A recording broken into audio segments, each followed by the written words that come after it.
Trabalho de um conceituador, me considero um conceituador, é você, de vez em quando, voltar a um tema original, ao tema principal, e depois refazer conceitos e estruturar melhor a narrativa para explicar para as pessoas, cumprir a missão que é ajudar pessoas, profissionais e organizações a lidar melhor com o mundo digital.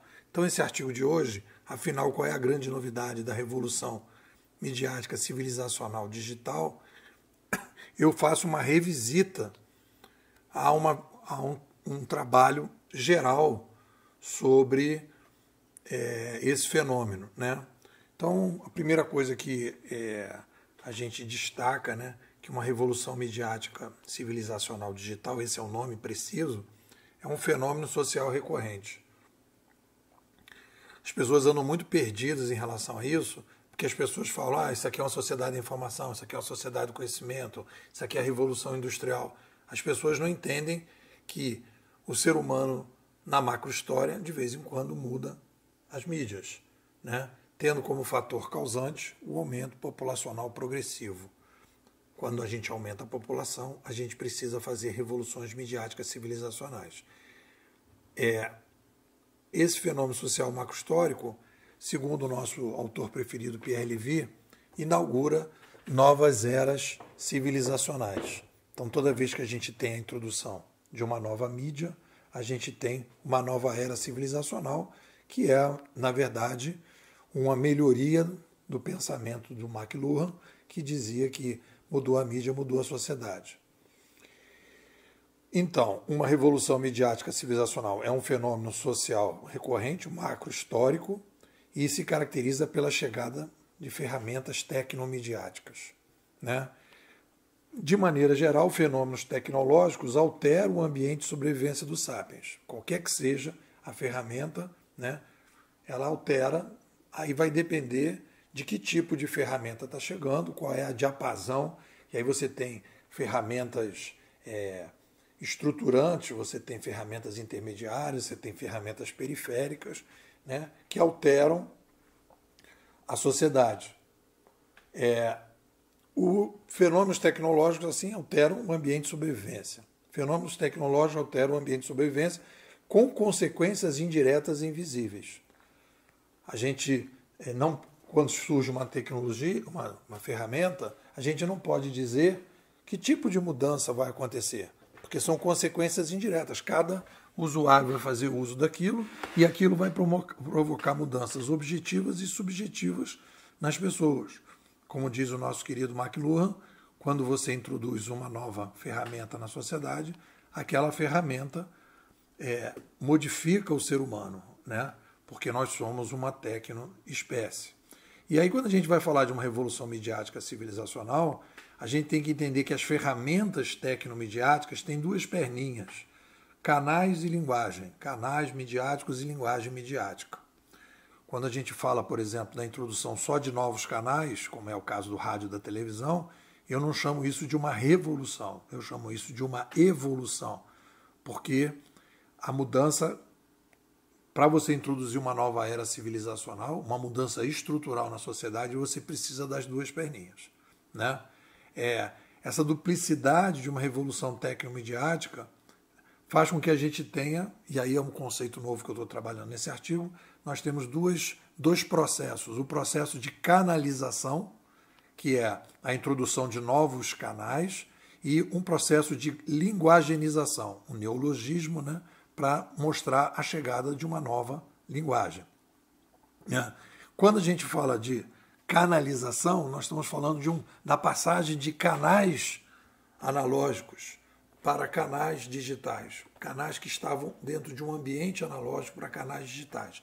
A canalização digital, né, tem aí mudanças importantes. A gente está vendo isso na pandemia, a quebra dos limites de tempo e lugar. Temos aí a explosão de novas fontes informacionais expandindo exponencialmente a capacidade de se informar da sociedade, provocando diversas mudanças, principalmente na área política, né? E os canais digitais criaram uma coisa interessante, que são os rastros digitais. Uma pessoa que antigamente lia, né, lia um livro, lia 2 livros, lia 3 livros, marcava determinadas páginas do livro, né? E agora você tem todas essas atividades, leituras, consumo, registrados dentro das plataformas, criando o que a gente está chamando de rastros digitais, uma característica da canalização, né? E aí você, com esses rastros digitais, temos, claro, obviamente, o problema de privacidade, mas do ponto de vista de soluções, os rastros digitais permitem que você aumente a taxa de qualidade da sobrevivência, porque você começa a ter, nesse processo, uma mudança, uma capacidade de personalização em larga escala. Personalização em larga escala a baixo custo, porque você passa a entender o que as pessoas estão consumindo e focar naquilo que as pessoas estão consumindo, né? Então, tudo isso faz parte da canalização e isso a gente tem trabalhado.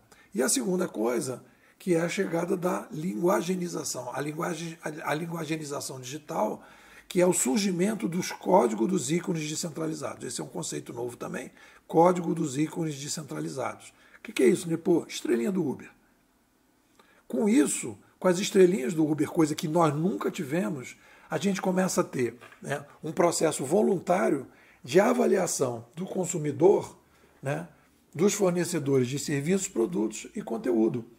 Tudo passa a ser avaliado. Com essas avaliações, a gente começa a poder ter uma espécie de avaliação de baixo para cima que permite a criação do que a gente chama aqui na Bimodais de ambientes curadores. É isso que surge a curadoria e é isso que permite a criação, né, de ambientes em que você tem novas organizações e novos ecossistemas, que é o caso do blockchain, né, em que você pode aumentar a relação entre conhecidos e desconhecidos. E isso quebra a antiga barreira da qualidade na quantidade e da quantidade na qualidade. Aí, juntando a avaliação digital, né, que a gente faz através dos rastros digitais, gerando uma reputação digital, junto com os rastros digitais que a gente tem com a canalização, né, juntando tudo isso, você tem como resultado uma personalização de produtos, serviços e conteúdo em larga escala a baixo custo. É essa a característica, essa é a grande novidade da nova civilização. Você quebrou a barreira da personalização em larga escala a baixo custo. Isso que é o diferencial que está gerando valor, essas novas organizações estão gerando valor, né? E isso caracteriza uma revolução midiática civilizacional e o conjunto da obra, a disrupção que tudo isso provoca, canais e linguagem, né, em que as organizações vão se aproveitando dessas duas novas tecnopossibilidades, é isso que vai criar o que a gente está chamando de civilização 2.0. A passagem de uma civilização 1.0 analógica, que nada disso era possível, que a gente não operava por telas, para uma civilização 2.0, em que as telas passam a ser o principal ambiente de trocas, negócios, aprendizado, né, informação do ser humano, e isso faz com que a gente tenha uma mudança qualitativa significativa na história dos Sapiens. É um pouco por aí, o que vocês dizem? Se você acha que a sociedade